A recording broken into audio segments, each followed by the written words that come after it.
자, 여러분 축복합니다. 환영합니다.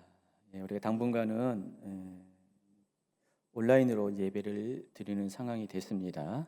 그래서 여러분 이렇게 함께하지 못하고 방송으로 듣지만은 더 큰 사모함으로 나오는 여러분 되길 바랍니다. 자, 오늘은 5번째 시간이고요. 주제가 제목이 다니엘이 환상으로 본 마지막 때에 대한 계시. 다니엘서 7장과 8장을 다뤄드리도록 하겠습니다. 먼저 7장입니다. 이전까지는 주로 느부갓네살의 꿈을 통해서 하나님께서 앞으로 일어날 세대에서 하나님 어떤 계획을 갖고 있는 것을 좀 어슴푸레 보여주셨습니다. 자, 그런데 오늘 7장 그리고 8장 앞으로 또 계속 다룰 건데 계속 이어지는 부분에서는 다니엘이 직접 체험한 것들, 다니엘이 직접 꿈으로 보고 또 환상으로 경험한 것들을 통해서 하나님께서 마지막 세대에 하나님의 계획을 어떻게 준비하셨는지를 모든 세대에게 나타내 보여주시는 것을 우리가 확인하는 시간을 갖도록 하겠습니다. 먼저 BC 603년 하나님께서는 느부갓네살의 꿈을 통해서 다니엘서 2장에 나오죠. 금신상의 꿈을 꿉니다. 느부갓네살이 그 느부갓네살의 꿈을 통해서 그 당시 세상 권력을 쥐고 있는 이 바벨론 제국과 그리고 바벨론 제국 이후에 등장하게 될 미래 제국들의 모습을 나타내 보여줍니다. 여러분 이렇게 자막에 슬라이드 있는 것처럼 느부갓네살은 꿈에서 금신상의 모습을 봤습니다. 머리는 금위였고 또 가슴과 팔은 은으로 되어 있고 또 배와 넓적다지는 놋 그리고 종아리는 철 그리고 발은 철과 흙이 섞여 있는 아주 특이한 모습의 금신상을 꿈에서 보게 됩니다. 자, 이 꿈을 꾼 다음에 느부갓네살은 너무나 번민해가지고 이 꿈의 해석을 원했지만은 당시 바벨론의 모든 지혜자들 중에 아무도 이 꿈을 해석할 사람이 없었습니다. 왜 그러냐면은 느부갓네살이 꿈 내용 자체를 가르쳐주지 않았기 때문에. 그래서 느부갓네살이 원하는 것은 그 꿈의 해석 이전에 꿈의 내용이 어떤 것인가를 먼저 알고 또 그에 대한 해석을 요구했습니다. 당연히 아무도 이 부분에 대해서 답을 줄 수가 없었고 이때 다니엘이 이 꿈의 내용이 무엇인지 또 해석까지도 알려줍니다. 그래서 다니엘의 해석에 의하면은 머리는 느부갓네살의 바벨론 제국을 의미하고 또 그 뒤에 이어지는 은, 놋, 철, 또 철과 흙으로 된 그런 것들은 뒤에 있어질 나라들을 의미한다라고 이야기합니다. 근데 최종적으로 어디선가 돌이 하나가 날라와서 마지막 철과 흙으로 조화된 이 발의 부분을 강타해서 결국은 금신상을 부서뜨리는데 그 돌이 의미하는 것이 바로 모든 그 나라들을 부시고 영원히 서야 될 하나님 나라를 의미한다고 다니엘은 이 꿈에 대한 해석을 해주었습니다. 자, 2장 44절입니다. 한번 읽어주시기 바랍니다. 이 왕들의 시대 하늘의 하나님이 한 나라를 세우실 터인데 그 나라는 영원히 망하지 않을 것이며 다른 백성에게 넘어가지 않을 것입니다.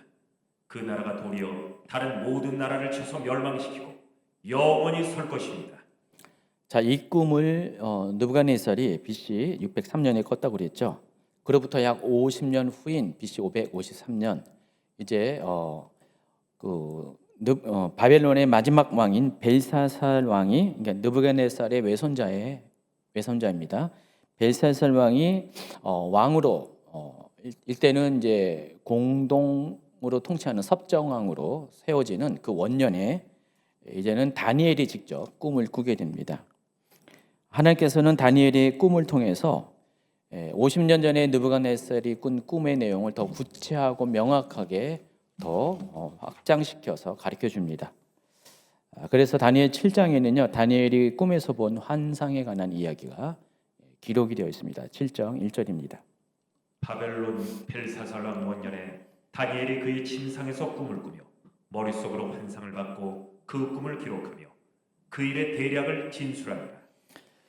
다니엘의 꿈에 나타난 환상에 의하면은 하늘의 사방으로부터 네 바람이 큰 바다를 향해서 몰려옵니다. 그리고 바다로부터 커다란 네 마리의 짐승이 각각 다른 모습으로 차례대로 올라옵니다. 7장 2절 3절. 다니엘이 진술하여 이르되 내가 밤에 환상을 보았는데 하늘에 네 바람이 큰 바다로 몰려불더니 큰 짐승 넷이 바다에서 나왔는데 그 모양이 각각 다르더라. 첫 번째 짐승의 모습이 어떤 건지 먼저 네 짐승의 모습을 전체적인 윤곽을 보여주시고요. 7번 PPT입니다. 7번 PPT 먼저 보여주세요. 이런 네 종류의 짐승들이 올라오는데 첫 번째 짐승 하이라이트로 스포트라이트로 보여주십시오. 자, 7장 4절을 읽어주세요. 첫째는 사자와 같은데 독수리의 날개가 있더니 내가 보는 중에 그 날개가 뽑혔고 또 땅에서 들려서 사람처럼 두 발로 서게함을 받았으며 또 사람의 마음을 받았더라. 또 보니 또 두 번째 짐승입니다. 다른 짐승 곧 둘째는 곰과 같은데 그것이 몸 한쪽을 들었고 그 입에 이 사이에는 새 갈빗대가 물렸는데 그것에게 말하는 자들이 있어 이르기를 일어나서 많은 고기를 먹으라 하였더라. 세 번째 짐승입니다.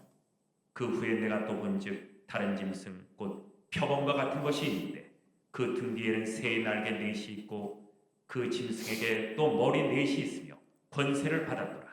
네 번째 짐승입니다. 내가 밤 환상 가운데 그 다음에 본 넷째 짐승은 무섭고 놀라우며 또 매우 강하며 또 쇠로 된 큰 이가 있어서 먹고 부서뜨리고 그 나머지를 발로 밟았으며 이 짐승은 전의 모든 짐승과 다르고 또 10뿔이 있더라. 자, 첫 번째 사자와 같은 비슷한 모양의 짐승, 두 번째는 곰과 같은 모양의 짐승, 세 번째는 표범과 같은 모양의 짐승. 그런데 머리가 네 개죠. 그리고 맨 마지막에는 이 세상에 존재하지 않은 아주 무시무시하게 특이하게 생긴 커다란 짐승이 네 번째 짐승이 등장합니다. 자, 네 번째 짐승에는 특별한 또 특징이 있습니다. 10개의 뿔이 머리에 있습니다. 그리고 그 10개의 뿔 사이에 또 작은 뿔 하나가 또 올라옵니다. 그래서 그 뿔이 올라와서 첫 번째 10개의 뿔 중에서 셋을 그 앞에서 뿌리까지 뽑고, 그리고 이 작은 뿔에는 사람의 눈 같은 눈들이 있고 또 입이 있어서 큰 말을 하였다라고 합니다. 쉬운 성경에서는 큰 소리로 떠들어댔다라고 이야기를 합니다. 자, 그래서 그 네 번째 짐승의 머리에 있는 그 작은 뿔의 모습을 한번 보여주시기 바랍니다.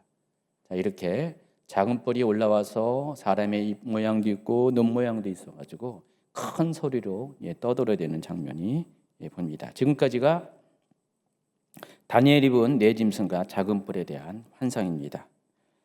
자, 이 환상을 본 후에 또 다니엘은 또 다른 장면의 환상을 보게 됩니다. 그림에서 보는 것처럼 15번 슬라이드 보시면은 하늘 보좌의 광경을 보게 됩니다.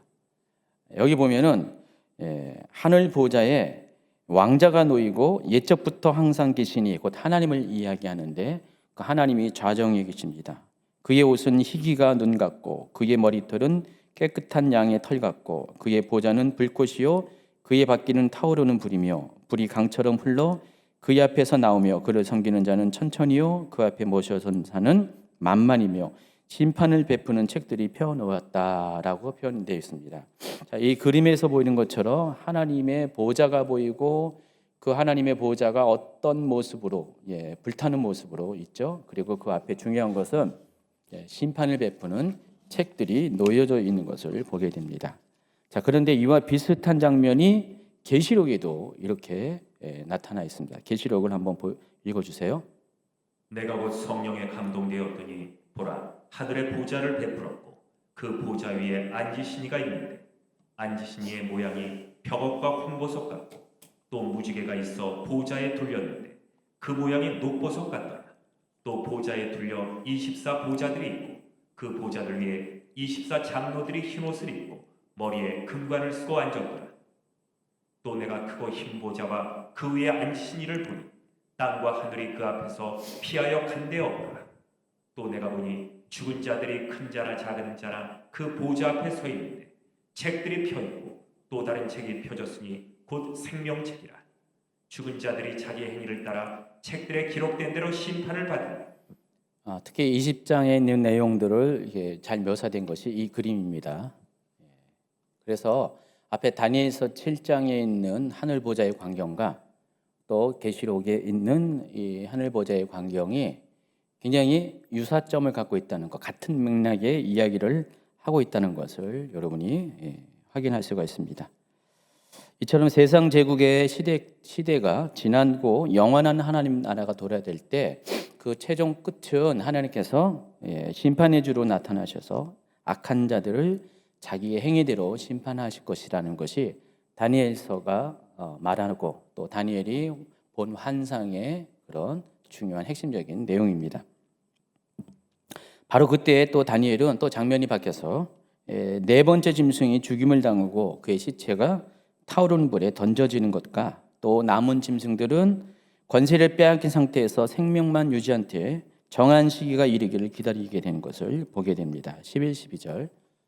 그때 내가 작은 뿔이 말하는 큰 목소리로 말미암아 주목하여 보는 사이에 짐승이 죽임을 당하고 그의 시체가 상한 바 되어 타오르는 불에 던져졌으며 그 남은 짐승들은 그의 권세를 빼앗겼으나 그 생명은 보존되어 정한 시기가 이르기를 기다리게 되었더라. 이처럼 하나님께서는 다니엘에게 심판을 베푸신 하나님의 모습을 보여주시고 또 그 무시무시한 짐승들이 죽임을 당하고 남은 짐승들이 권세를 빼앗기고 정한 시기고 심판의 시기를 기다리는 장면을 보여줍니다. 그래서 여기서 정한 시기는 심판의 시기를 말하는 것이고 이것이 세상 끝에 이런 일이 있을 것이라는 것들을 이 환상을 통해서 나타내 보여주십니다. 또 장면이 바뀌어서 13절을 보세요. 내가 또 밤 환상 중에 보니 인자 같은 이가 하늘 구름을 타고 와서 예적부터 항상 계신 이에게 나아가 그 앞으로 인도되되. 자, 인자 같은 이가 하늘에서 구름을 타고 옛적부터 항상 계신 이를 앞에 나아가서 인도되는 장면을 봅니다. 여기서 옛적부터 항상 계신 분은 하나님이란 것을 이미 제가 앞에서 소개를 했습니다. 자, 그러면 인자 같은 이가 누굴 가리킬까요? 예수님을 가리킵니다. 자, 그래서 이 장면을 계시록과 비교해서 한번 볼까요? 계시록 14장 14절. 또 내가 보니 흰 구름이 있고 구름 위에 인자와 같은 이가 앉으셨는데 그 머리에는 금 면류관이 있고 그 손에는 예리한 낫을 가졌더라. 자, 그래서 가장 좀 이렇게 가까운 좀 싱크가 되는 그 장면을 제가 좀 찾아봤습니다. 자, 이와 같은 모습으로 이건 계시록에 나와 있는 특별히 오른쪽에 있는 것은 계시록 14장의 그 알곡 추수와 관련된 그 장면을 묘사한 그림인데 이와 같은 예수님이 구름을 타고 예적부터 항상 계시니 그 하나님 앞에 인도되고 장면 이 장면을 이렇게 비교해 볼 수가 있습니다. 다니엘서는요 이와 같이 인자 같은 이를 소개합니다. 다니엘서에서 인자 같은 이는 예수님이라고 그 시대에는 몰랐죠. 그런데 결국은 그 계시록 시대에 가면은 그분이 바로 예수님이라는 것을 나중에 알게 됩니다. 자, 인자 같은 이가 다니엘서 10장에도 한 번 더 등장합니다. 읽어주세요. 인자와 같은 이가 있어 내 입술을 만진지라. 내가 곧 입을 열어 내 앞에 서 있는 자에게 말하여 이르되 내 주여 이 환상으로 말미암아 근심이 내게 더함으로 내가 힘이 없어졌나이다. 자, 이처럼 다니엘서에서는요 세계 정사의 흐름에 대한 예언을 먼저 했죠. 그 앞에 느부갓네살 꿈을 통해서 BC 603년에 느부갓네살 꿈을 통해서 신상 가운데 나타나는 모습을 통해서 앞으로 이 시대가 어떤 나라들이 일어나고 망하게 되고 일어나고 망하게 되는 것을 세계 역사의 흐름을 미리 예언적으로 보여줬고 최종적으로 하나님 나라가 그 모든 나라들을 멸망시키고 영원히 서게 될 것을 이야기했습니다. 그리고 지금 다니엘이 꾼 꿈을 통해서도 마찬가지로 그와 동일한 맥락에서 내 짐승의 등장을 통해서 하나님께서는 마지막 시대에 일어날 나라들에 대해서 그 모습들에 대해서 이렇게 알려줍니다. 그리고 그것을 끝나는 것이 아니라 하늘 보좌의 광경과 그 위에 계신 하나님 그리고 예수 그리스도에 대한 묘사들이 여러 곳에서 이와 같이 등장을 합니다. 자, 보시면은 다니엘서가 마지막 때에 대한 이야기를 싣고 있다는 것들이 여기 보면 충분히 여러분이 이해가 될 겁니다. 그래서 그런 까닭에 다니엘서를 가리켜서 구약의 계시록이라고 부른다는 것입니다. 다니엘은 이처럼 이해할 수 없는 환상들로 인해요 아주 번민하게 됩니다. 이와 같은 내용을 한 번도 전에 본 적이 없고 그가 감당하기에는 너무나 벅찬 내용이기 때문에 그렇습니다. 그래서 다니엘은 하나님 보좌 옆에 모셔선 그 자라고 그랬는데 아마도 천사 중에 하나일 가능성이 많습니다. 그 환상에 대해서 해석을 묻습니다. 나 다니엘이 중심에 근심하며 내 머릿속에 환상이 나를 번민하게 하니 내가 그 곁에 모셔 선 자들 중 하나에게 나아가서 이 모든 일의 진상을 물으되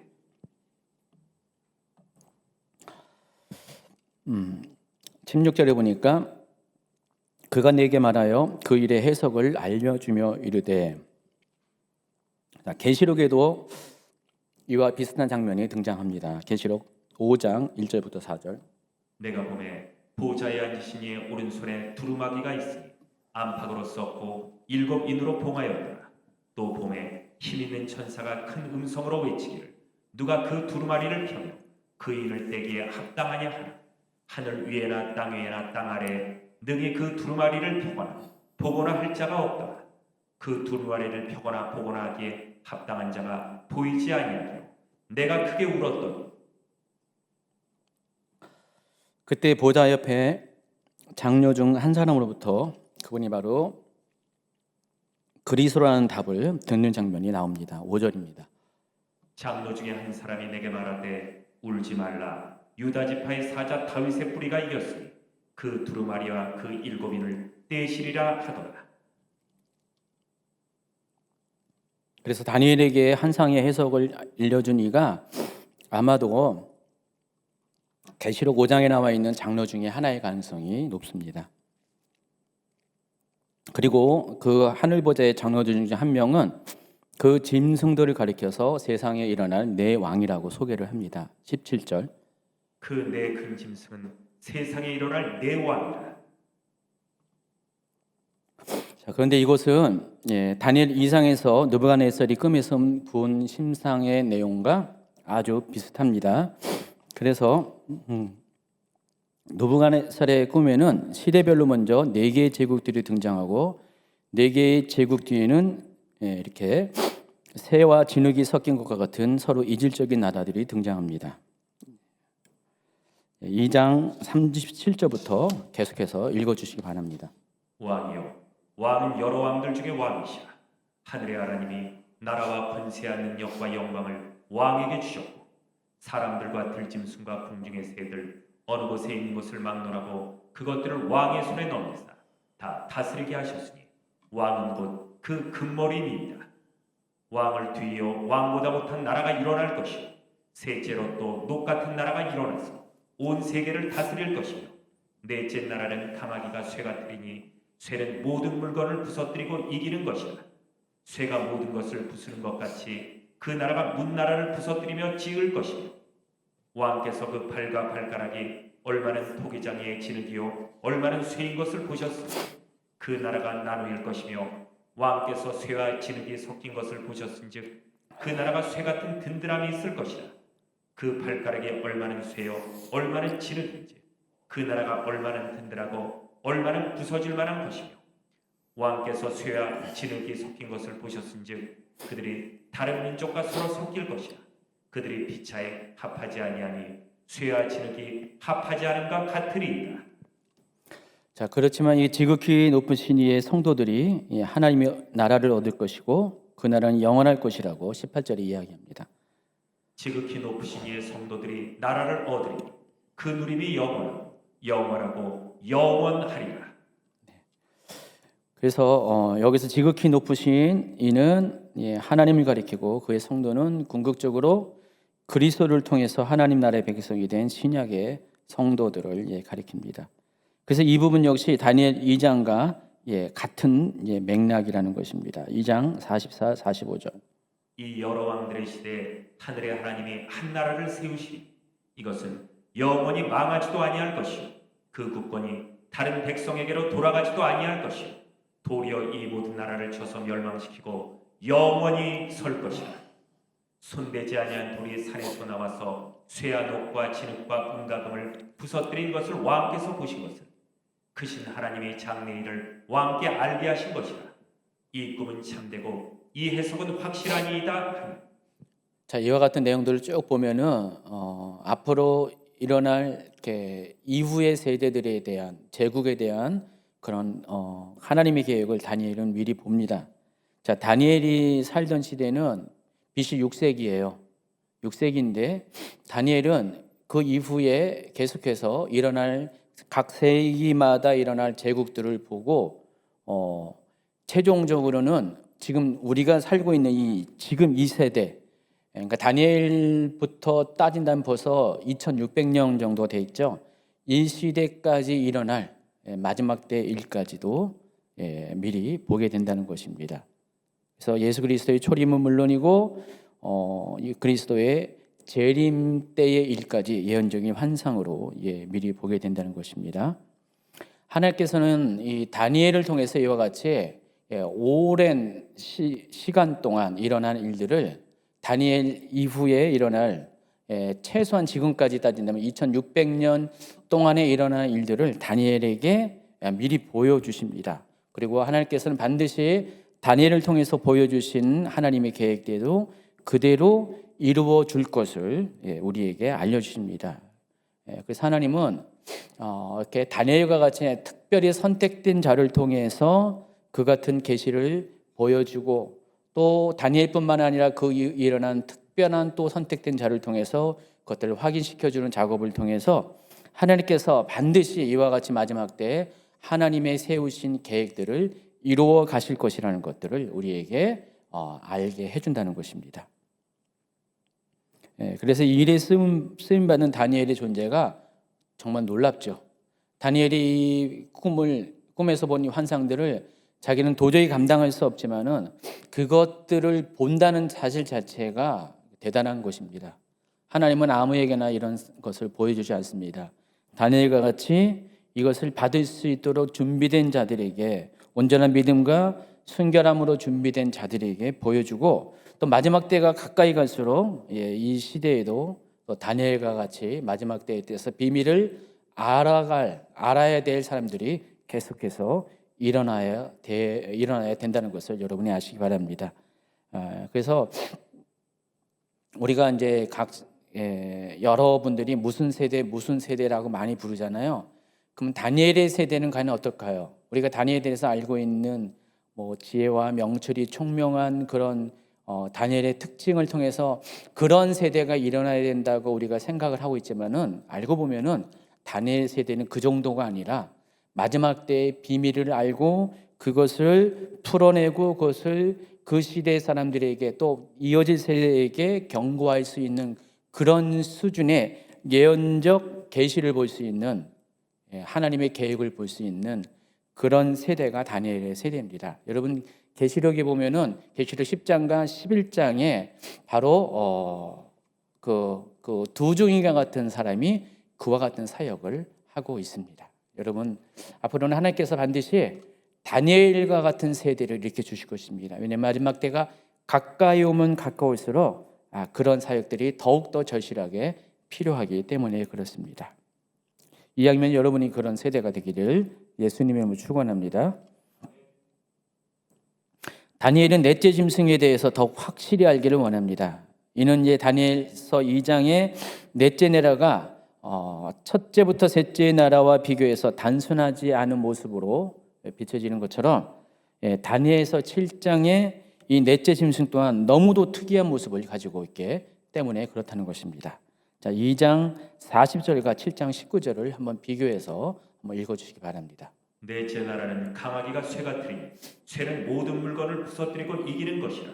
쇠가 모든 것을 부수는 것 같이 그 나라가 문나라를 부서뜨리고 찌을 것이며, 이에 내가 넷째 짐승에 관하여 확실히 알고자 하였으니 곧 그것은 모든 짐승과 달라서 심히 무섭더라.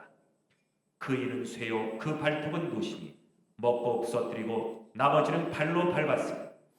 특히 다니엘은 넷째 짐승에서 난 뿔이 성도들과 싸워 이긴 것과 또 예측부터 계시니 곧 하나님께서 지극히 높으신 이의 성도들을 풀어주면서 때가 이르러서 성도들이 나라를 얻는 것에 대해서 20절부터 22절에 보면 이렇게 주목을 합니다.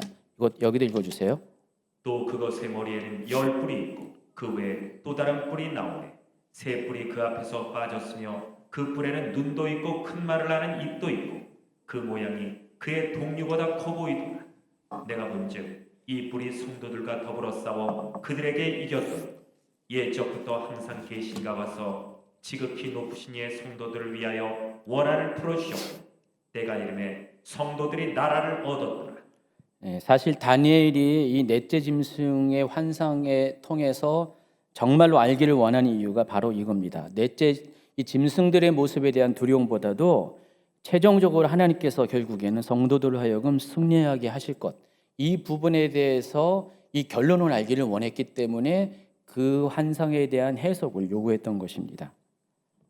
그래서 모신자는 다음과 같이 넷째 짐승의 정체에 대해서 설명합니다. 모신자가 이처럼 이르되 넷째 짐승은 곧 땅의 넷째 나라이네. 느부갓네살의 꿈의 내용과 동일합니다. 느부갓네살도 첫째 나라, 둘째 나라, 셋째 나라, 넷째 나라가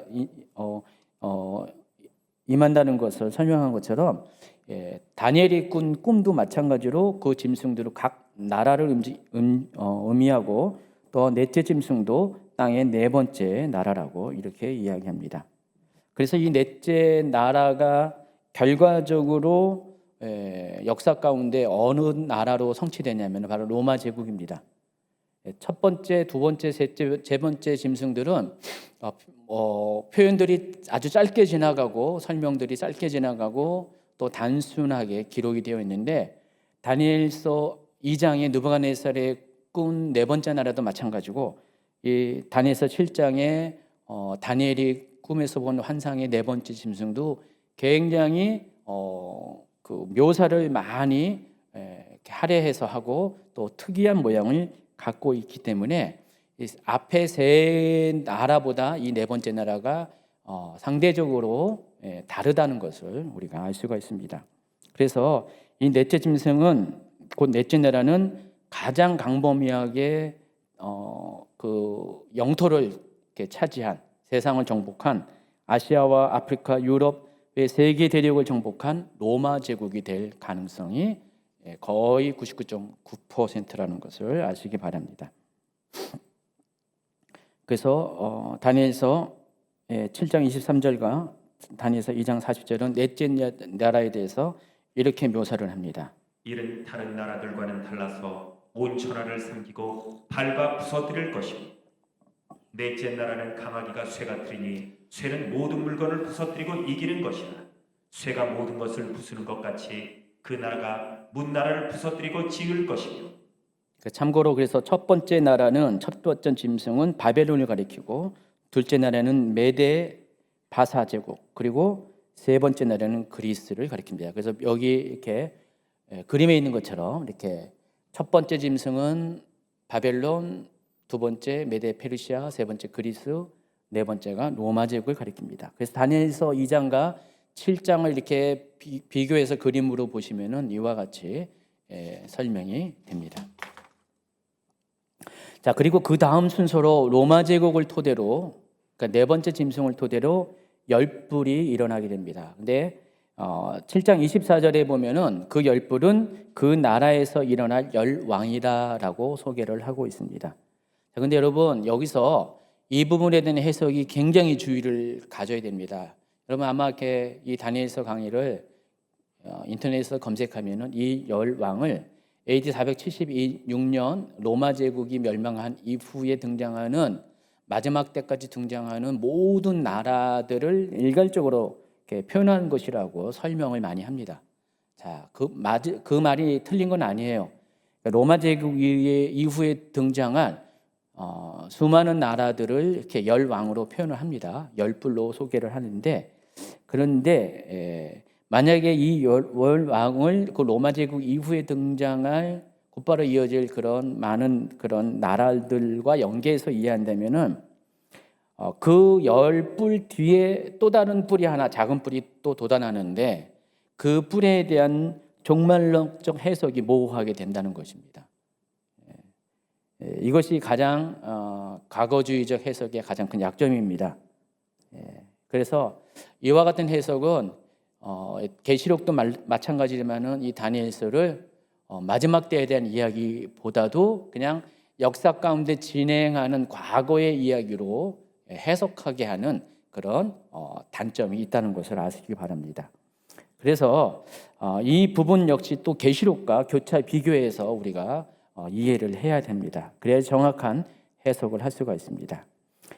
다니엘서 7장과 같이 계시록 13장에도 짐승이 등장하는데 역시 바다에서 등장합니다. 두 가지 구절을 같이 읽어주세요. 큰 짐승 넷이 바다에서 나왔는데 그 모양이 각각 다르더라. 내가 보니 바다에서 한 짐승이 나오는데. 자, 보시면 다니엘서도 큰 짐승이 넷이 바다에서 나오고 계시록에서도 짐승이 바다에서 나옵니다. 한 가지 차이는 다니엘서는 짐승이 네 마리가 연이어서 일어나는 것으로 표현되어 있고 계시록에서는요 한 짐승에게서 네 종류의 짐승의 모습이 보입니다. 계시록 13장 1절 2절을 또 계속 읽어주세요. 내가 보니 바다에서 한 짐승이 나오는데 뿔이 10이요 머리가 7이라. 그 뿔에는 10왕관이 있고 그 머리들에는 신성 모독하는 이름들이 있더라. 내가 본 짐승은 표범과 비슷하고 그 발은 곰의 발 같고 그 입은 사자의 입 같은데 용이 자기의 능력과 보좌와 큰 권세를 그에게 주었더라. 자, 그래서 그림을 한번 보세요.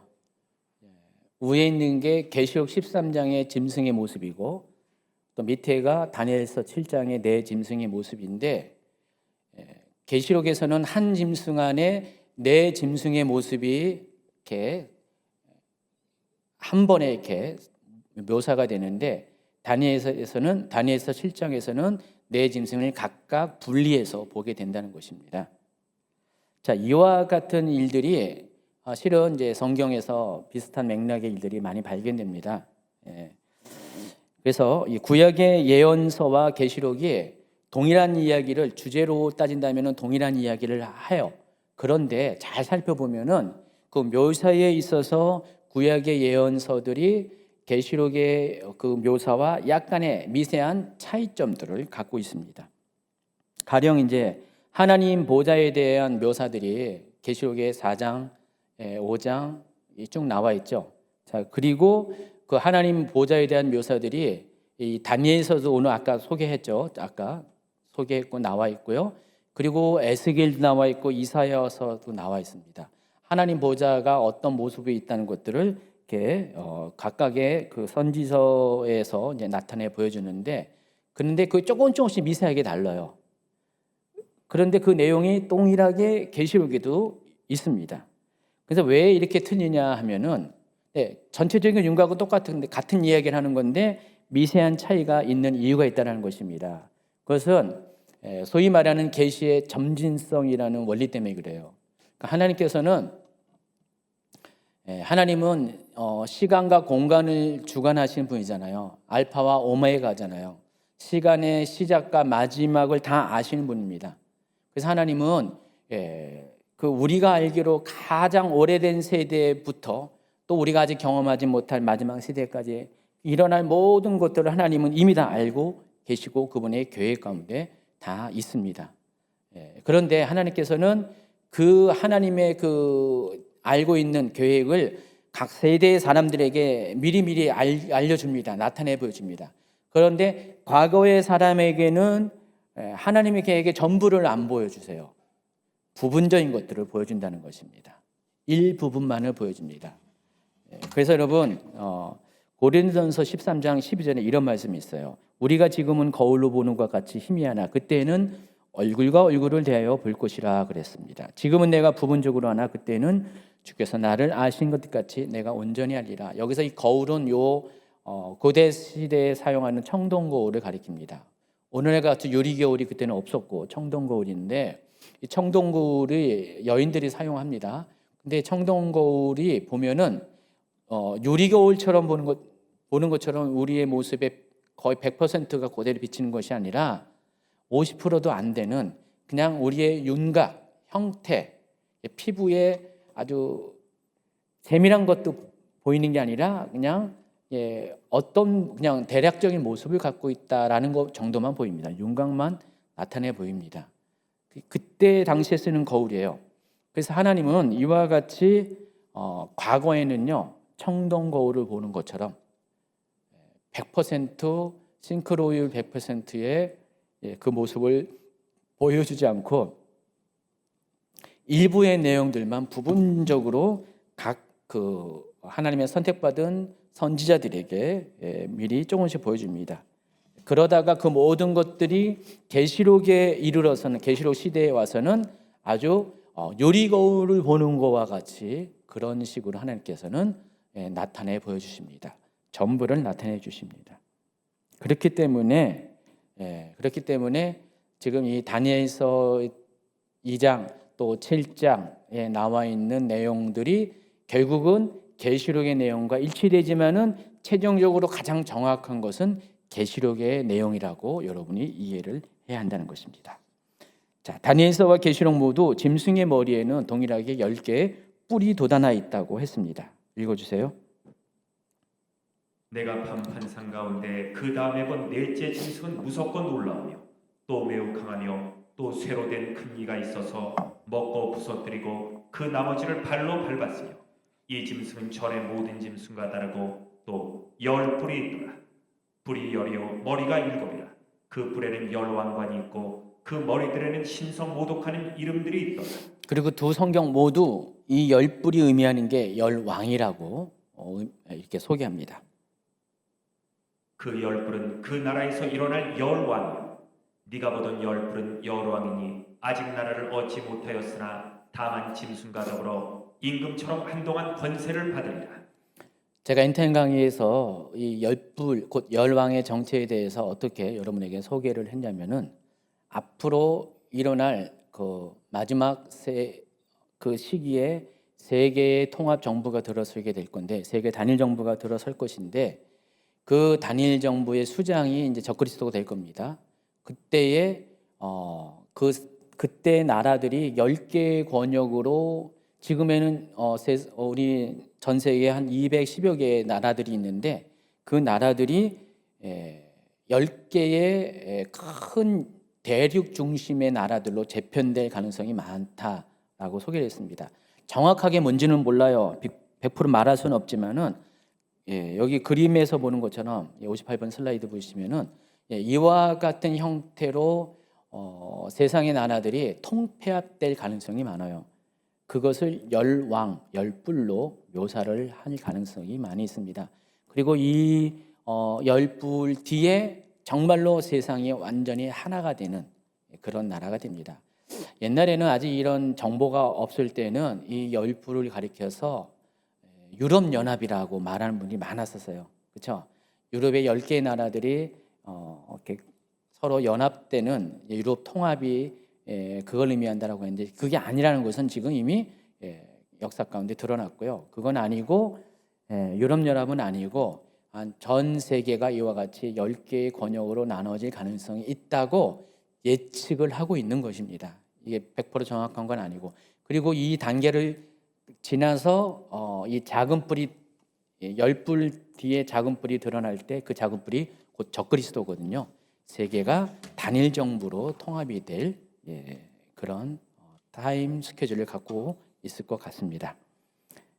그래서 이 작은 뿔의 정체가 바로 적그리스도를 의미합니다. 그래서 다니엘서의 작은 뿔이 활동하는 특징과 권세를 사용하는 기간을 잘 살펴보면은 계시록의 내용과 정말로 동일한다는 것을 여러분이 발견할 수가 있습니다.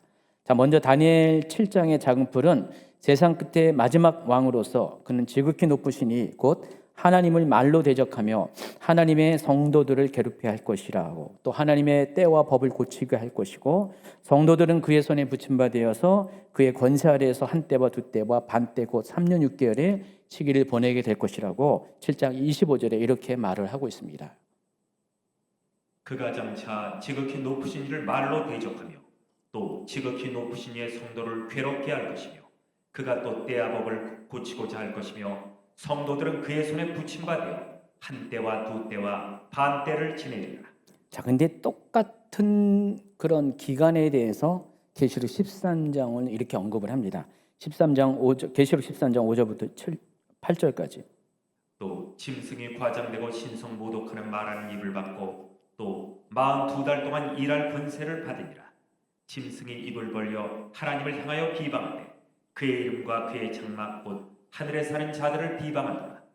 또 권세를 받아 성도들과 싸워 이기게 되고 각 족속과 백성과 방언과 나라를 다스리는 권세를 받으니 죽임을 당한 어린 양의 생명책에 창세 이후로 이름이 기록되지 못하고 이 땅에 사는 자들은 다 그 짐승에게 경배하리라. 자, 보시면은 다니엘 7장 25절과 계시록 13장 5절부터 8절의 내용을 잘 살펴보시면은 동일한 맥락의 이야기를 하고 있다는 것을 알 수가 있습니다. 또 여기서 언급한 한 때와 두 때와 반 때는 3년 6개월이고 또 계시록에서 42개월은 똑같이 3년 6개월의 기간을 의미한다는 사실을 알 수가 있습니다. 이 때가 7년 환란의 후 3년 반 기간, 짐승이 권세를 받는 그 기간을 의미합니다.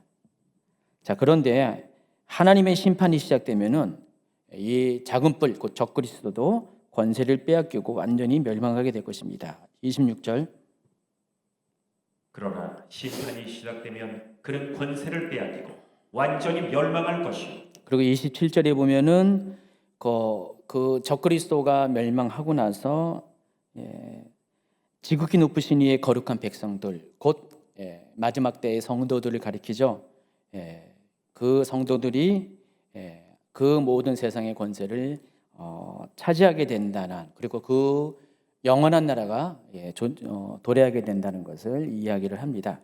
자, 그래서 그것이 계시록 19장에 이렇게 묘사가 되고 있습니다. 19장 19절부터 21절. 또 내가 보매 그 짐승과 땅의 임금들과 그들의 군대들이 모여 그 말탄 자와 그의 군대와 더불어 전쟁을 일으키다가 짐승이 잡히고 그 앞에서 표적을 행하던 거짓 선지자도 함께 잡혔으니 이는 짐승의 표를 받고 그의 우상에게 경배하던 자들을 표적으로 미혹하던 자라. 이 둘이 산채로 유황불 붙은 못에 던져지고 그 나머지는 말탄 자의 입으로부터 나오는 검의 죽음에 모든 새가 그들의 살로 배불리더라. 자, 그리스도의 재림 때 지상 재림을 가리킵니다. 공중 재림이 아니라 지상 재림이고, 예수님께서 이 지상에 재림할 때 하늘의 군대를 백마탄 군대를 이끌고 지상에 내려와서 마지막 전쟁을 벌이는데 그게 바로 아마겟돈 전쟁입니다. 그때의 그 상대방이 누구냐면은 적그리스도와 거짓 선지자, 그리고 그들을 따르는 세상의 왕들과 사람들입니다. 그래서 이 마지막 뿔인 이 적그리스도가 지상에 재림하신 그리스도의 군대와 싸워서 전쟁의 결과 그들은 다 패하고 적그리스도와 거짓 선지자는 둘째 사망, 곧 영원한 불못 심판에 들어가고 다른 일반적인 세상 사람들은 죽임을 당하게 되는 일이 여기 펼쳐지게 됩니다. 그 일이 있은 후에 천년왕국이 도래하고 또 곡과 마곡의 전쟁을 거쳐서 백보자 심판이 있은 다음에 새하늘과 새 땅이 임하고 새 예루살렘이 하늘에서 내려오면서 영원한 나라, 에버레스팅 킹덤, 하나님이 통치하시는 영원한 나라가 임하게 될 것입니다. 그래서 그 내용이 계시록 21장과 22장에 기록이 되어 있습니다. 자, 보시면은 이 내용을 지금 사도 요한이 계시록에서 본 거잖아요. 사도 요한의 경우는 열려진 하늘의 문 통해서, 그러니까 우리식으로 하면 입신을 해서 하늘 보좌의 광경, 그리고 하늘 보좌에서 하나님 오른손에 들려진 그 두루마리를 통해서 마지막 때 어떤 일이 일어날 것인가에 대해서 그것들을 다 계시적으로 봤습니다. 자, 그런데 다니엘은 그보다 600년, 거의 700년 전 사람인데 700년 전 사람인데도 계시록의 내용과 동일한 내용들을 큰 맥락에서 동일한 내용들을 미리 보았다는 것입니다. 대단한 거죠, 그렇죠? 그러니까 그 구약의 그 많은 선지자 중에서 다니엘과 같은 사람이 없었어요.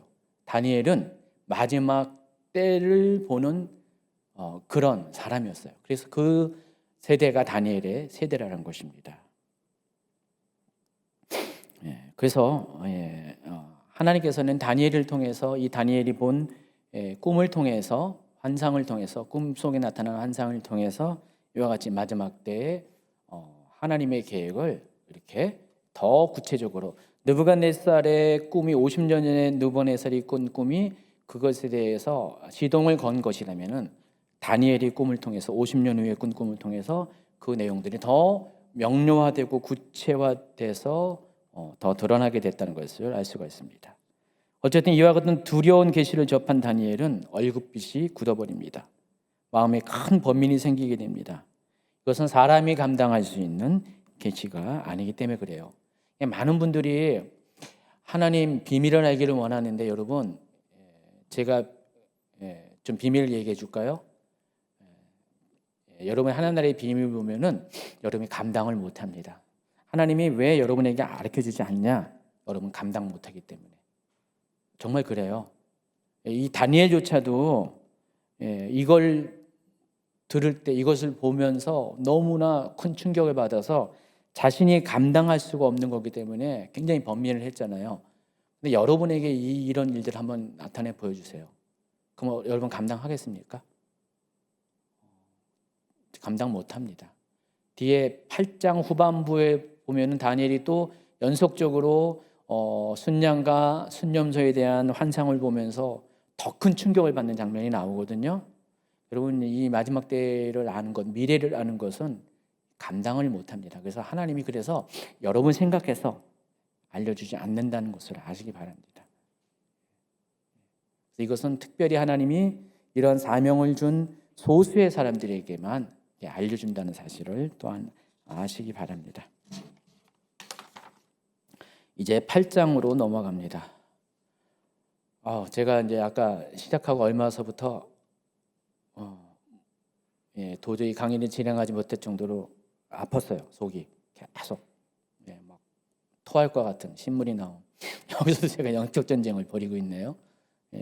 근데 지금 겨우겨우 버텨내서 조금 나아졌습니다. 좀 살 것 같네요. 지금 조금 살 것 같은데 아까는 그냥 힘들었습니다. 아마 여러분이 좀 기도해 줬을 것 같아요. 제 표정을 보고 그때마다 지금 자막으로 탁탁 가려가지고 제 표정을 안 보였는데 아까 좀 심각했습니다. 자, 이제 좀 괜찮아져서 좀 편한 마음으로 하겠습니다. 8장으로 넘어갑니다. 자, 다니엘은 처음 환상을 본 이후 2년 뒤인 BC 551년 벨사살 왕 3년에 또다시 환상을 보게 됩니다.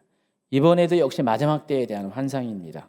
마지막 때에 일어나야 될 계시를 하나님께서는 나타내 보여주는데 앞서 2년 전에 본 다니엘서 7장에 있는 내용을 조금 더 보완하는 차원의 환상입니다. 8장 1절입니다.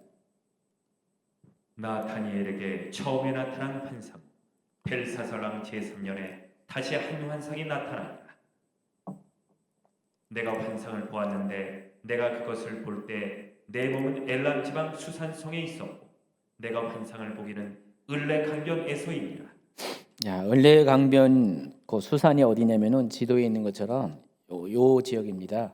요 지역인데 지금은 이제 엘람에 속한 그런 지역인데 나중에는 여기가 페르시아 제국의 또 수도가 됩니다. 에스더서에 나오는 수산성이 바로 여기를 가리킵니다. 다니엘은 이곳에서 2개의 뿔이 긴 순양 한 마리를 보았습니다. 그런데 순양의 모습이 어떠냐면은 순양의 뿔이 2개 중에서 나중에 난 뿔이 처음 난보다 아주 긴 특이한 모양을 갖고 있습니다. 그러니까 양이 뿔이 있는데 이 뿔이 모양이 다르다는 것입니다. 첫 번째 난 뿔은 요 정도였다면은 두 번째는 이렇게 긴 비대칭의 뿔을 가진 순양을 보게 됩니다. 8장 3절입니다. 내가 눈을 들어본즉 강가에 두 뿔 가진 순양이 섰는데 그 두 뿔이 다 길었으며 그중 한 뿔은 다른 뿔보다 길었고 그 긴 것은 나중에 난 것이더라. 제가 최대 매칭시키려고 그림을 찾았는데 이와 같은 모습일 겁니다. 자, 보시면은 한쪽 뿔이 훨씬 한 2배 정도 길죠. 자, 이와 같은 모습의 순양을 보게 됩니다. 자, 순양은 동쪽을 제외한 서쪽, 북쪽, 남쪽을 향해서 뿔로 받습니다.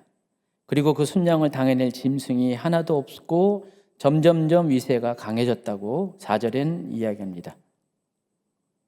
내가 본즉 그 순양이 서쪽과 북쪽과 남쪽을 향하여 가더라. 그것을 당할 짐승이 하나도 없고 그 손에서 구할 자가 없으므로 그것이 원하는 대로 행하여 강하여졌더라. 예, 여기 모습을 보세요. 이렇게 순양의 모습이 이렇게 나타내 보입니다. 자, 그런데 그와 동시에 한 순년소가 서쪽으로부터 옵니다. 그리고 온 지면에 두루 다니면서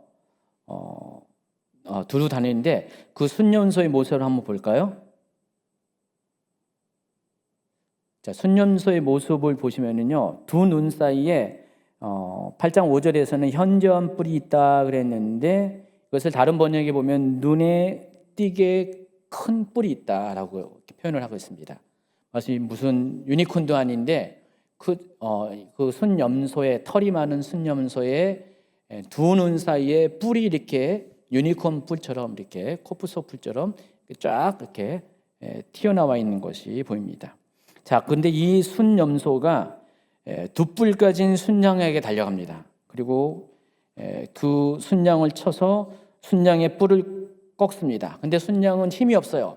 대적할 힘이 없어가지고 땅에 쓰러지고 순양은 그곳에서 순양을 벗어나게 할 자가 없습니다. 자, 다니엘서 6장 7절을 우리말 성경으로 읽어주세요. 그 순염소는 강가에서 본 두 뿔 달린 순양에게로 다가가서 크게 화를 내며 순양을 들이받았습니다. 순염소는 더 화를 내며 순양을 공격하고 그 두 뿔을 부러뜨렸습니다. 순양은 순염소를 이길 힘이 없었습니다. 순염소가 순양을 땅에 내리치고 발로 짓밟았지만 아무도 순양을 그 손에서 구해줄 수 없었습니다. 자, 그 장면이 이제 78번 슬라이드에서 지금 다니엘이 이 모습을 본 거예요. 을레 강변에서 환상을 보였는데 환상 가운데 이렇게 두 뿔 가진 순양이 등장하는데 첫 번째 뿔보다 두 번째 뿔이 상대적으로 길었고 또 얼마 있다가 순염소가 등장하는데 두 눈 사이에 저렇게 눈에 띄게 띄낼 정도로 큰 뿔이 나서 그 뿔 가지고 순양을 공격했더니 순양이 두 뿔이 부러지고 또 순양이 힘을 잃고 쫓겨나는 장면, 이것을 보게 됩니다. 그래서 순염소는 순양을 물리친 다음에 점점점 강대해 갑니다. 그리고 강성할 때 어느 순간에 그 큰 뿔이 꺾이고 이제 8절 읽고 있습니다. 그 대신에 현저한 뿔 넷이 또 하늘 사방을 향해서 나게 됩니다. 자, 그 장면이 그림이 나와 있습니다. 81번 슬라이드. 밑에 하단에 보면은 현저한 뿔, 눈에 띌 만한 주목할 아니고 말고요. 뿔이 있었죠. 그리고 그 뿔이 약해지고 나서 4개의 뿔이 생겼죠. 그리고 나서 마지막으로 8장 9절에 보니까 그중 한 뿔에서 또 작은 뿔 하나가 나서 남쪽과 동쪽과 또 영화로운 땅은 예루살렘을 가리킵니다. 그곳을 향하여 심히 커졌다라고 했습니다. 그게 82번 PPT입니다. 그리고 그 작은 뿔은 10절, 11절 읽어주세요. 그것이 하늘 군대에 미칠 만큼 커져서 그 군대와 별들 중에 몇을 땅에 떨어뜨리고 그것들을 짓밟고 또 스스로 높아져서 군대의 주제를 대적하고 그리고 또 11절, 11절에 보면은 여러분이 적그리스도와 관련돼서 들었던 내용과 비슷한 이야기를 또 듣게 됩니다. 그에게 매일 드리는 제사를 없애버렸고 그의 성소를 헐었으며 그의 악으로 말미암아 백성이 매일 드리는 제사가 넘긴 바 되었고 그것이 또 진리를 땅에 던지며 자의로 행하여 형통하였더라. 자, 그래서 마지막 난 그 작은 뿔이 점점 이렇게 자라가지고 결국은 하늘을 대적하게 되고 하늘의 존재들을 대적하고 또 매일 드리는 제사, 그게 뭐죠? 상번제죠. 이스라엘은 아침과 저녁에 두 번의 제사를 드리죠. 1년 이스라엘 달력은 360이니까 360일 동안 한 번도 빠지지 않고 매일 드리는 아침 저녁에 상번제가 있는데 그것을 없애버리고 성소를 헐고 진리를 땅에 던지고 또 자기의 자의대로 행하는데 그것이 형통했더라. 자, 이런 식으로 묘사를 합니다. 그 작은 뿔이 이게 자라서 이런 일을 벌인다는 것입니다. 그래서 13절에 보니까 읽어주세요. 내가 들은즉 한 거룩한 이가 말하더니 다른 거룩한 이가 그 말한 이에게 묻되 환상에 나타난 바 매일 드리는 제사와 망하게 하는 죄악에 대한 일과 성소와 백성이 매중받으며 짓밟힐 일이 어느 때까지 이를꼬 하매 이에 대한 답으로 14절에 그가 내게 이르되 2300 주야까지 그때 성소가 정결하게 되리라 하였느니라. 자, 이 같은 환상을 봅니다. 다니엘이 심란하지 않습니까? 이런 환상을 보면 이게 도대체 뭔 말인가? 여러분 다니엘도 이 같은 환상을 보면서 아주 번민에 쌓였는데 그 52년 전에 BC 603년에 느부갓네살이 꿈에서 그 금지상의 환상을 볼 때 얼마나 놀랐을까요? 기가 막혔겠죠. 그 용맹하고 또 지혜 많은 그 시대에 탁월한 왕인 느부갓네살도 두려울 정도로 그 꿈속에 나타난 장면들이 아주 대단했는데 다니엘이 본 장면도 연속적으로 그와 같은 맥락의 장면을 보는데 이 같은 환상을 보니까 다니엘이 정말 심각해집니다. 도대체 이게 뭐야? 다니엘조차도 이것을 알 수가 없었어요. 그래서 고민을 하고 있을 때 그때 사람 모양 같은 이가 다니엘 앞에 서게 됩니다.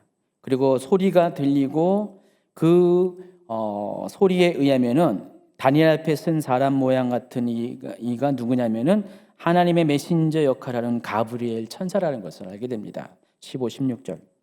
나 다니엘이 이 환상을 보고 그 뜻을 알고자 할 때 사람 모양 같은 것이 내 앞에 섰고 내가 들은즉 을레강 두 언덕 사이에서 사람의 목소리가 있어 외쳐 이르되 가브리엘아 이 환상을 이 사람에게 깨닫게 하라 하더니. 그래서 지금 가브리엘 천사가 여기에서 등장하죠. 뒤에 또 등장합니다. 그래서 이제 하나님께서는 이제는 이 일에 대해서 더 구체적으로 다니엘에게 마지막 때에 대해 일을 가르쳐주기 위해서 아예 전담으로 가르쳐줄 하나님의 메신저 역할하는 가브리엘 천사를 이렇게 보내줘서 이 환상을 설명해 줍니다. 자, 가브리엘 천사는 이와 같이 이 환상을 해석해 줍니다. 17절부터 19절. 그가 내가 숨못으로 나왔는데 그가 나올 때 내가 두려워서 얼굴을 땅에 대가 엎드리매 그가 내게 이르되 인자야 깨달아 알라. 이 환상은 정한 때 끝에 관한 것이니라. 그가 내게 말할 때 내가 얼굴을 땅에 대가 엎드려 깊이 잠들매 그가 나를 어루만져서 일으켜 세우며 이르되 진노하시는 때가 마친 후에 될 일을 내가 내게 알게 하니 이 환상은 정한 때 끝에 관한 것입니다. 핵심은 이 환상이 어떤 것을 목적으로 하냐, 정한 때 끝에 관한 것, 그것의 그때 일어날 일들을 가르쳐주기 위해서 이 환상을 나타내 보여줬다는 것입니다. 이 정한 때 끝이라는 그 단어, 히브리어 여기 해당하는 게 레트게츠라는 단어인데, 여러분 아마 예전에 제가 엔타임 강의 때 아니면 설교 때 마지막 때와 관련된 설교를 할 때 이 캐츠라는 단어를 설명했죠. 끝이라는 단어라고 했잖아요.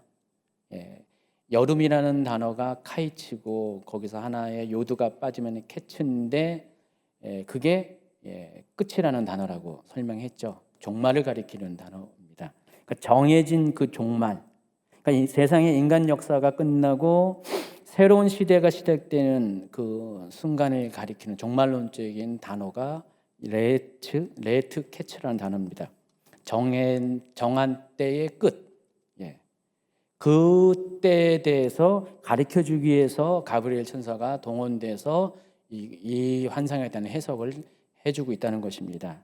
자, 근데 여러분 구약 시대의 그 관점에서 구약 성도들은요, 이때를 이 레트 캐츠를 어떻게 이해하냐면은 메시아 시대가 도래하는 때로 이해합니다. 그게 또 그들의 관념에서는 여호와의 날을 의미하기도 하죠. 이제 구약 성도들은 그리스도를 몰랐잖아요.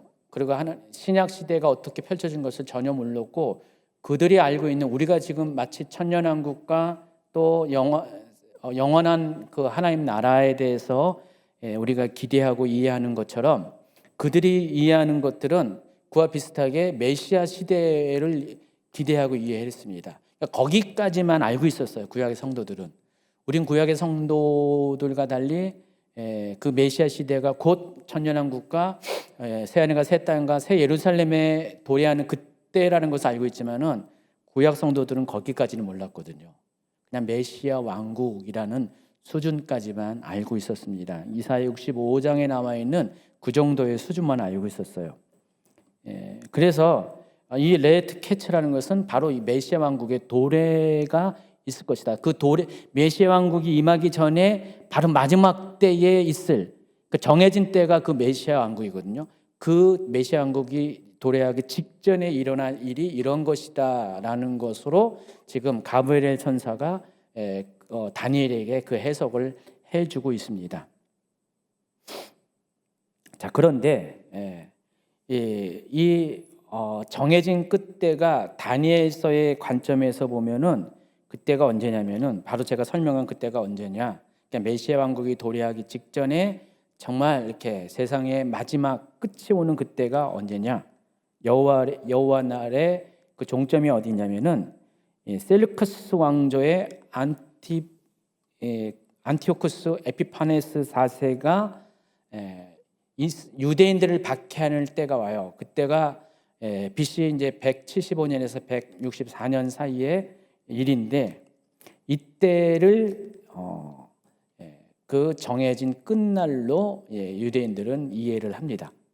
자, 그런데 성경은 항상 마지막 때에 대한 설명을 하는 성경의 관점에서는 거시적으로, 모든 것들을 거시적으로 그 과거에 있었던 한 이야기를 통해서, 사건을 통해서 미래의 이야기를 설명을 하거든요. 그러니까 이 과거에 있었던 한 중요한 사건이 그걸로 끝나는 것이 아니라, 이 사건은 앞으로 일어날 미래의 최종적인 미래의 사건을 예표하는 거예요. 그럼 안티오쿠스 그 에피파네스 4세가 유대인들을 박해하는, 성전을 훼손시키고 유대인을 박해고 또 유대인의 종교를 말살시키고 정체성을 말살시키는 이 아주 그냥 말도 안 되는 이 사건은 결국은 그 유대인에게는 그것이 세상의 종말이지만은, 그것이 결국은 뭘 예표하냐면은 마지막 때의 적그리스도가 교회와 성도들을 어떻게 할 것인가에 대한 예표에 해당한다는 것입니다. 그래서 이것을 그래서 모형론의 관점에서 우리가 이해할 수가 있습니다. 그래서 구약의 사건은 신약의 모형으로 많이 작동하는 것이 많이 있는데, 가령 모세가 신약의 예수님의 모형에 해당하는 것처럼, 구약의 여러 인물들이 예수님의 모형에 해당하는 것처럼, 이 셀루커스 왕조의 안티오쿠스 에피파네스 4세는 적그리스도의 모형에 해당하는 것입니다. 그러나 다니엘서는요, 그 신약 시대 마지막 때의 적그리스도까지는 보지 못했고요. 이 안티오쿠스 에피파네스 4세까지의 그 역사적 사건까지만 환상으로 보게 됩니다. 거기까지. 그러나 그 시대가 뛰어넘어서 결국은 그 안티오쿠스 4세는 마지막 때 적그리스도의 모형으로서, 적그리스도가 세상 가운데 올 때 세상이 어떤 일이 일어날 것을 또 상징적으로 예표를 하고 있습니다. 그래서 안티오쿠스의 4세의 유대인 박해를 환상의 부분적인 성취라고 본다면, 적그리스도의 핍박은 완전한 성취에 해당한 것입니다. 아까 고린도서 13장 10절인가요? 거기 설명한 것처럼 이 안티오쿠스 4세의 일은 정동거울을 보는 것과 같은 거고, 이 적그리스도의 등장은 정말 얼굴과 얼굴을 맞대어 보는 그와 같은 그런 계시의 완결을 의미하는 사건이라고 여러분 보시기 바랍니다. 지금 다니엘서는요, 지금 현재까지는 청동고울의 수준에서 설명을 하고 있는 것이고요. 그래서 예수님은 마태복음 24장에서 마지막 때에서 이야기하면서 마지막 때 어떤 일이 일어날 것입니까? 질문에 대해서 그에 대해서 대답을 해주면서 다니엘서를 기억하라고, 다니엘서를 읽는 자는 깨달으라고 설명을 한 이유가 그런 이유입니다. 다니엘서를 통해서 마지막 때는 이와 같은 일이 일어날 것이다라고 사람들이 알고 있잖아요. 근데 다니엘서가 예언한 시대는 이미 지났잖아요. 안티코스 에피파네스 4세 때 성취됐어요. BC 175년부터 64년까지의 그 사건을 통해서 이미 성취가 되었어요. 성취가 되었는데, 근데 그거 끝나는 것이 아니라 그와 같은 일이 정말 종말에도, 인류의 마지막 때에도 일어나게 된다는 것입니다. 그래서 정한 때의 끝, 곧 레트 캐치라는 이 단어가 의미하는 것은 결론적으로 세상의 종말, 마지막 때를 의미하는 것입니다. 그래서 지금 결국 이 가브리엘 천사가 말하고자 하는 것은 뭐예요? 그 시대의 사람들은 몰랐지만 우리는 알고 있어요. 이 환상이 의미하는 것은 마지막 때에 대한 일이 마지막 때에 대해서 어떤 일이 일어날 것인가에 대해서 알려주는 환상이라는 것을 여러분이 아시기 바랍니다. 그래서 이 가브리엘 천사는 두 뿔 가진 순양과 털이 많은 순념소의 정체에 대해서 설명해 줍니다. 20절 네가 본 바 두 뿔 가진 순양은 곧 메데아 바사 왕들이요. 또 털이 많은 순념소는 털이 많은 순념소는 곧 헬라 왕이요. 그리고 또 그 21절 후반부에는 그의 두 눈 사이에 있는 큰 뿔은 곧 그 첫째 왕. 자, 여기까지 이제 보시면은요. 지금 가브리엘 천사가 알려주는 거예요. 두 뿔 가진 순양은 메대와 바사 제국을 의미한다. 전 지금은 무슨 시대예요? 아직은 바벨론 제국 시대입니다. 바벨론 제국 시대인데 그 시대에 지금 다니엘이 본 환상을 통해서 앞으로 메대와 바사 제국이 일어나게 될 것이다. 아직은 바벨론이 전성기예요. 메대와 바사는 주변의 작은 나라였는데 앞으로 메대와 바사가 세계의 패권을 차지하게 될 것이다. 지금 그 얘기를 하고 있는 것입니다. 미래에 대한 이야기를 한 거예요. 그렇지만 가장 가까운 미래에 대한 이야기죠. 여러분 여기까지는 이해하겠죠. 그래, 그럴 수가 있어. 왜냐면은 메대와 바사라는 나라는 존재했었거든요. 이때에. 여러분 이제 메대가 작은 뿔이에요. 그리고 바사는 긴 뿔입니다. 그러니까 순양의 두 뿔 중에 먼저 난 뿔, 작은 뿔은 메대고 또 뒤에 난 긴 뿔은 바사, 페르시아입니다. 정말 실제로 역사는 그렇게 진행이 됐죠. 메대가 시작돼 가지고 이 페르시아가 메대를 흡수해 가지고 페르시아 제국이 되잖아요. 지금 순양은 바로 그 메대와 페르시아 제국을 의미하는 것입니다.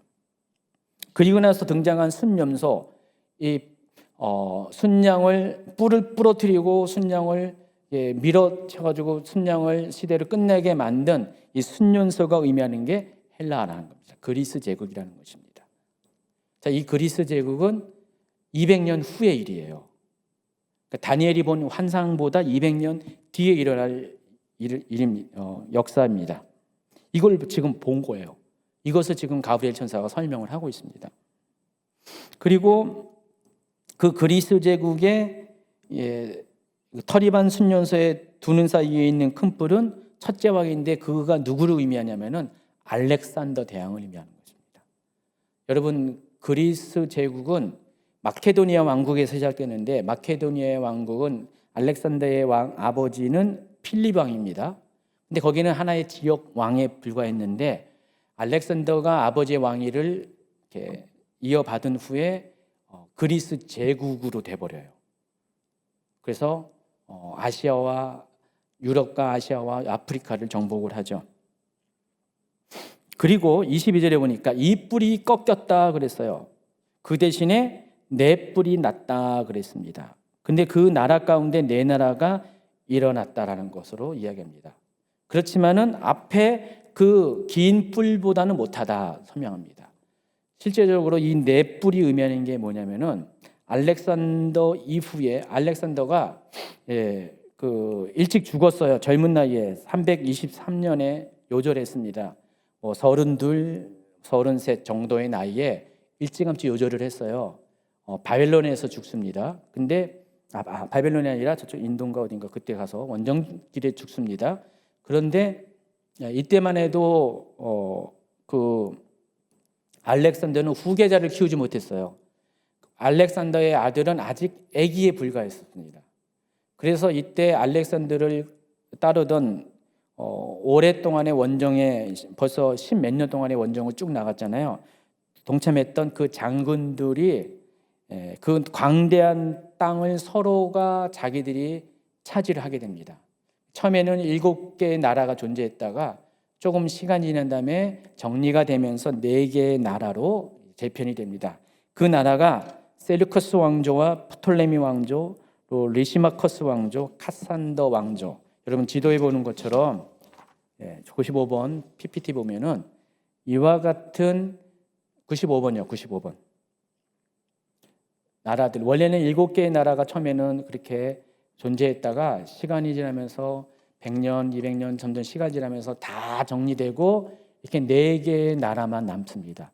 그 중에서도 주목할 나라가 시리아를 통치하는 셀루커스 그리고 이집트를 통치하는 프톨레미 왕조가 이 4개의 나라 중에서 끝까지 살아남습니다.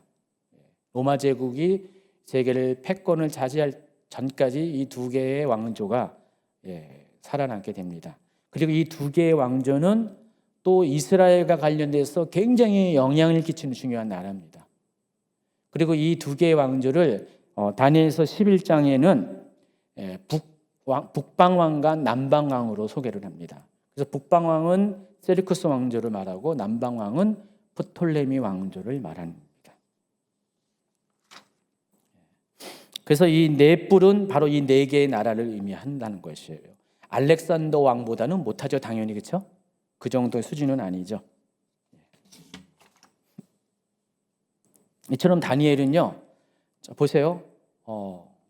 순양으로 묘사된 메대와 바사를 미리 보았고요. 순염소로 묘사된 그리스 왕국, 또 알렉산더 왕국, 그리고 또 알렉산더의 후예인 4개의 뿔로 묘사한 4개의 왕국을 보게 됩니다. 점점 그 다니엘이 본 이 계시가 점점 시간이 갈수록 더 정확하고 구체화되고 아예 나라의 이름까지 언급된다는 사실을 보면 놀랍지 않습니까? 뒤에 11장 가면은 이 2개의 왕조가 서로 싸우는 장면까지 또 더 계시가 더 진행이 됩니다. 한편 이 다니엘서 8장의 결론은요, 23절 쪽으로 이제 집중이 되는데 23절 한번 읽어주세요. 이 네 나라 마지막 때에 반역자들이 가득할 즈음에 한 왕이 일어나니 한 왕이 일어나는데 이 왕이 누구냐? 바로 안티오코스 에피파네스 4세를 의미합니다. 여러분, 에피파네스라는 것은 이 왕의 이름은 아니고요, 별명이에요. 뭐라고 부르냐면은 신의 현현이라고 해석하는. 근데 이 에피파네스라고 안티오코스 4세가 자기의 이름에다가 에피파네스라는 이름을 붙인 이유가 다른 설명하면은 자기를 신격화하는 겁니다. 이때까지만 해도 한 나라의 왕이 자신을 신격화하는 일은 거의 없었어요. 뒤에 가면 로마 제국의 황제 숭배가 그때 일어나는데 이때까지만 해도 어느 나라 왕도 자신을 그렇게 신격화하는 일이 없었는데 이 에피파네스 안티오코스 4세는 자기를 신이라고 선언을 한 겁니다. 에피파네스라는 의미, 나는 신이 인간의 모습으로 온 사람이다라고 이야기하는 것입니다. 그의 아버지 안티오코스 3세는요, 유대에 대해서 온건한 정책을 폈습니다. 여러분, 아까 제가 프톨레미 왕조, 남방왕으로 묘사하는 프톨레미 왕조와 북방으로 묘사한 셀루커스 왕조에 대해서 소개를 했는데, 뒤에 가서 11장에서 자세히 소개하겠지만은 이 두 나라가 이 네 개의 뿔로 묘사된 네 나라 중에서 가장 강력했고요. 이 두 나라가 이스라엘의 남과 북에 위치한 나라이기 때문에 이 두 나라의 패권 싸움에 이스라엘이 엄청 영향을 받습니다. 그래서 처음에는 이스라엘이 프톨레미 왕조의 지배를 받습니다. 통치를 받습니다. 그래서 프톨레미 왕조는요, 굉장히 온건한 왕조였어요. 점잖은 왕조였습니다. 문화를 사랑하고요, 또 각 민족의 문화와 종교 이런 거 다 존중해주는 굉장히 좀 온건한 그런 왕조였어요. 그래서 이스라엘은 프톨레미 왕조가 가나안 땅에 영향을 끼칠 때, 그러니까 일종의 속국이었죠. 그때는 큰 문제가 없는데 이 프톨레미 왕조와 셀루쿠스 왕조가 전쟁을 벌여요. 11장에 그게 묘사가 된 건 전쟁을 벌이면서 결국은 셀루쿠스 왕조가 프톨레미 왕조에 승리하면서 가나안 땅의 지배권을 가져오게 됩니다. 처음에는 이 안티코스 4세의 아버지 때까지만 해도 프톨레미 왕조의 정책을 그대로 이어받아요. 그래서 이스라엘의 종교와 문화를 다 인정하는데 이 안티오코스 4세가 등장하면서 확 역전이 되면서 안티코스 4세는 자기를 에피파네스라고 부르게 하면서 결국 어떻게 돼요? 자기의 신격화를 방해하는 이스라엘의 종교에 대해서 핍박을 하게 됩니다. 그래서 예루살렘의 성전에 들어가서 돼지 피를 뿌리고요, 성전에다가 제우스 신상을 세워놓고요, 그리고 성경을 읽지 못하게 하고 제사를 금하게 하고 할례를 금하게 하고, 만약 이런 것들을 하게 된다면 사람을 전부 다 사형에 처하고요, 심지어는 임신부의 뱃속에 배를 갈라서 아이를 임신부의 목에다가 걸는 아주 온갖 만행을 다 저지릅니다. 그래서 이 만행이 워낙에 심각하니까 결국 이것을 대항하기 위해서 마카비 혁명이 일어나는데, 그때가 BC 164년이고요. 자, 이 마카비 혁명의 역사를 기록한 게 그 외경에 있는 마카비서입니다. 바로 그 일을 촉발하게 한 장본인이 안티오코스 4세, 에피파네스 4세인데, 이 사람이 바로 여기 8장 23절에 말하는 마지막 때 반역자들이 가득할 즈음에 일어난 한 왕이라는 것입니다. 그래서 이 다니엘서 8장은 결국은 이 안티오코스 에피파네스 4세에 집중해서 결론을 맺게 된다는 것입니다. 23절부터 25절까지 읽어주세요.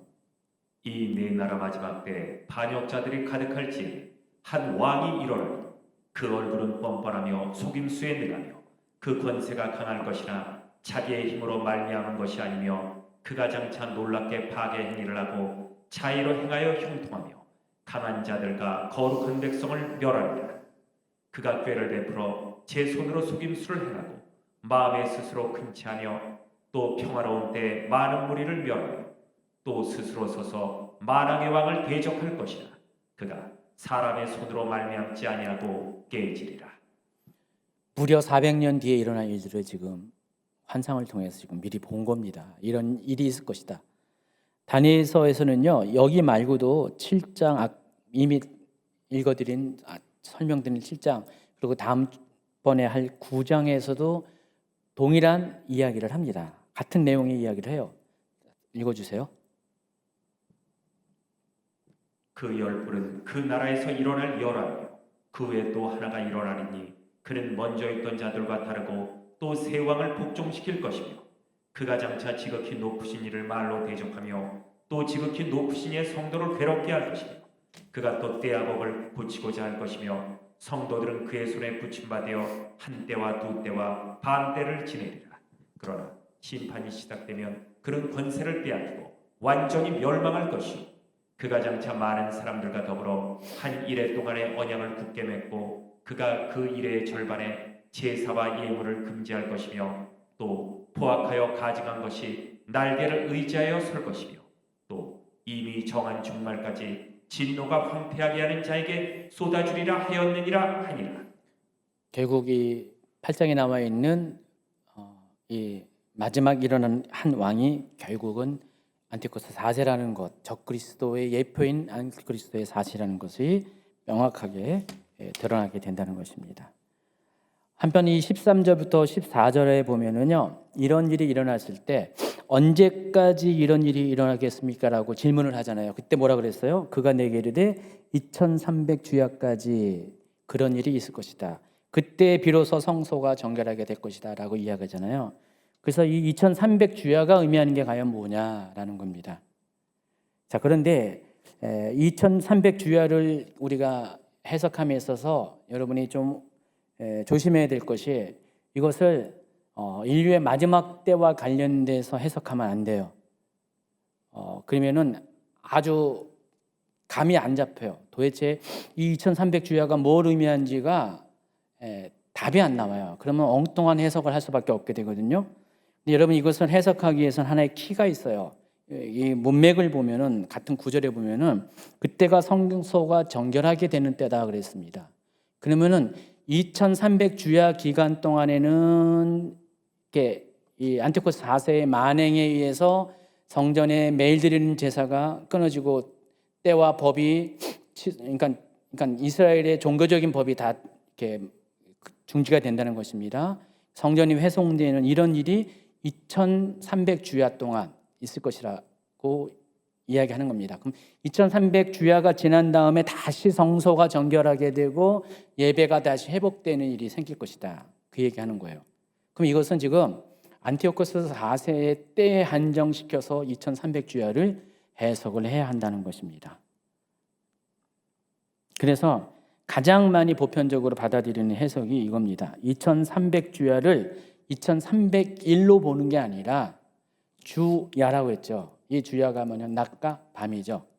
그러니까 낮과 밤에 드리는 제사의 총합을 이야기하는 것으로 보는 해석이 가장 합리적인 해석입니다. 그래서 1150번의 아침 제사, 또 1150번의 저녁 제사, 그것을 합친 게 2300번의 주야에 드리는 제사. 자, 그럼 1150번을 나누면은 그게 대략적으로 어떻게 되냐면은 BC 167년에 예루살렘 성전에 제우스 신상이 세워지는 그때로부터 마카비 혁명이 성공해가지고 성전 제사가 회복된 BC 164년 12월 14일까지의 그 기간이 대략적으로 날짜로 보면은 1150일에 해당하는 날짜라는 것입니다. 그러니까 여러분, 뭔 말이냐면은 안티오코스 4세가 성전 제사를 금하게 하는 그날부터 1150일 뒤에 마카비 혁명에 의해서 성전 제사가 회복이 됐어요. 지금 여러분, 지금이 바로 이것을 기념하게 하는 하누카 시즌이에요. 이스라엘은요. 오늘이 넷째 날인가 그럴걸요. 하누카는 바로 성전 회복을 기념하기 위해서 만들어진 절기입니다. 바로 지금 이 주간이 그래요. 예. 그 일이 BC 164년 12월 14일 날 이루어졌습니다. 그래서 350일이 그것을 의미하고 2300주야는 1150일에 곱하기 2, 낮과 밤을 합친, 각각의 낮과 밤을 합친 숫자가 2300주야로 해석을 해야지 크게 이상한 대로 안 빠지고 이 부분을 해석할 수가 있다는 것입니다. 결론입니다. 자, 이 같은 놀라운 일에 대한 환상과 해석을 접한 다니엘은요, 아까 7장의 이야기를 듣고 7장 21절에 아주 번민을 했다고 했잖아요. 여기도 마찬가지로 놀랍니다. 26절, 27절. 이미 말한 바 주야에 대한 환상은 확실하고 너는 그 환상을 간직하라. 이는 여러 날 후에 일이니라 하더라. 이에 나 다니엘이 지쳐서 여러 날 앓다가 일어나서 왕의 일을 보았느니라. 그러니까 다니엘이 알아 누웠다는 거예요. 며칠 동안 이 환상을 보고 환상에 대한 해석을 접하고 그냥 알아 누운 거예요. 너무 충격을 받아가지고요. 그 뜻을 깨닫는 사람도, 아는 사람도 깨닫는 사람도 없기 때문에 놀랐습니다. 그리고 나서 며칠 뒤에 비로소 일어나서 자기의 원래 하던 본분의 일을 감당할 정도로 큰 충격에 빠졌다는 것입니다.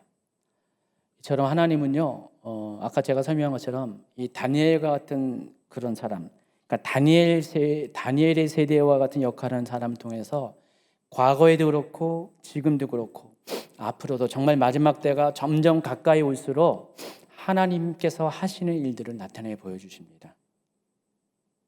그래서 마지막 7년 환란이 본격적으로 임하는 그 시기에는요, 하나님께서 두 증인의 사역을 통해서, 두 증인의 3대 사역 아시죠? 예언과 권능 사역, 또 뭐였죠? 생각이 안 나네. 네?